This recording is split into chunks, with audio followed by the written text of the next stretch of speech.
आज आपण हा मकाचा प्लॉट बघतो. किती क्षेत्र आहे सर हे? हे सर हे 1 एकर क्षेत्र आहे मकाचं.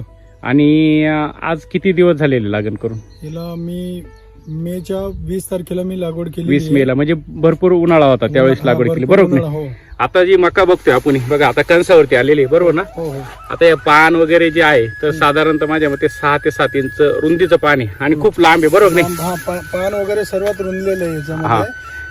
आणि बघा ना खाली दांड वगैरेच बघितलं आणि दाट पण झालेली. दाट पण झाली. माझ्या मते थोडस बी जास्त लागले त्या, बरोबर हो, नाही? जास्त. आज आपण आता ग्राउंडला आहे, बरोबर नाही? बरोबर. तर मकाची हाईट माझ्या मते 8 ते 9 फूट आहे, 8-9 फूट. बरोबर नाही? आता आपण जर बघितले तर पूर्ण प्लॉट आता घुसायला शक्यतो मध्ये चान्स नाहीये, चान्स नाहीये. बरोबर नाही? आणि प्रत्येक याला एक सारखं कणीस निघाले. SBT चे पूर्ण प्रोडक्ट्स वापरलेले आहेत. कृषीधन, ग्रीन भूमी आणि एन बुस्टर. एन बुस्टर वापरलेलं आहे. आता हा बेसल डोस केलाय आपण, बरोबर ना? डोस केलेला आहे आणि त्याच्यामधून भरपूर उपलब्ध पांढरी मुळी वाढणं, पान रुंद, बरोबर आहे. अगदी आता एक जर बघितलं आपण, बरोबर नाही?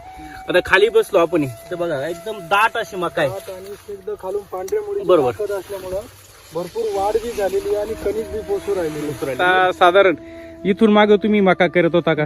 हिच्या माग आम्ही मका करत होतो, पण आम्ही रासायनिक खत युज करत होतो. अच्छा. SBT चे नवीन प्रोडक्ट्स निघाले ना मार्केटमध्ये, हो. याची माहिती युट्यूब वरनं माहिती भेटली अच्छा. आणि या माहितीच्या संदर्भात आम्ही त्यांच्याशी कॉन्टॅक्ट केला, त्यांच्या एम्प्लॉईशी, आणि त्यांनी आम्हाला हे तंत्रज्ञान पुरवलं. बरोबर. 100% रिझल्ट आणि दिसतंय ना समोर. समोर त्याचा पिक्चराइज आहे, जे बी आहे मेल फिमेल प्रोग्रेस, कणसाची जाडी, दांडाची जाडी, पांढरी अगदी मुळी बरोबर. आणि रुंदवलेलं पान. त्याच्यात बरोबर. कुठलाही मागे पुढे मापदंड सारखाच आहे, बरोबर नाही? सारखा झालेला आहे. आणि हाईट जर बघितली आता आपण, जर इथं मध्ये उभं बघा, आपला हात नाही पुरत पण एक सारखे शेक सारखी आली म्हणजे कुठेही व्हेरिएशन नाही, बरोबर नाही?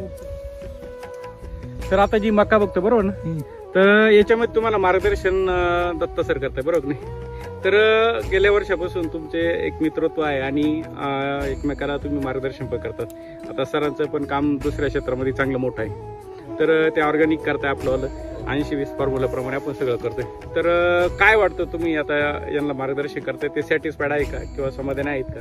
हो सर, त्यांनी ना आपला व्हिडिओ बघितला होता मागच्या वर्षी मकाचा, तर ते बोलले मग आपल्याला सर आपलं यूज करायची अडचणी, पण त्यांना जे मागच्या वर्षी आपण गायडन्स केलं त्या पद्धतीनं त्यांना बेसल डोस भरायला सांगितलं होतं. बरोबर. कृषीधन जे एकरी प्रमाणे जो बेसल डोस आहे त्या पद्धतीनं कृषीधन, ग्रीन भूमी, एन बुस्टर या पद्धतीने डोस केलेला सर आपण. अच्छा. आणि या वर्षीचं येड जर पाहिजे तर मागच्या वर्षी जी आपली मका होती त्या हिशोबाने आज आपण तुम्ही पानाची साईज पाहिली तर जवळजवळ 4 ते 5 बरोबर आहे. फूट रुंद आहे. अगदी बरोबर. लांब पान आहे आणि रुंद आपल्या हाताच्या हातापेक्षा मोठे, बरोबर बरोबर. असे.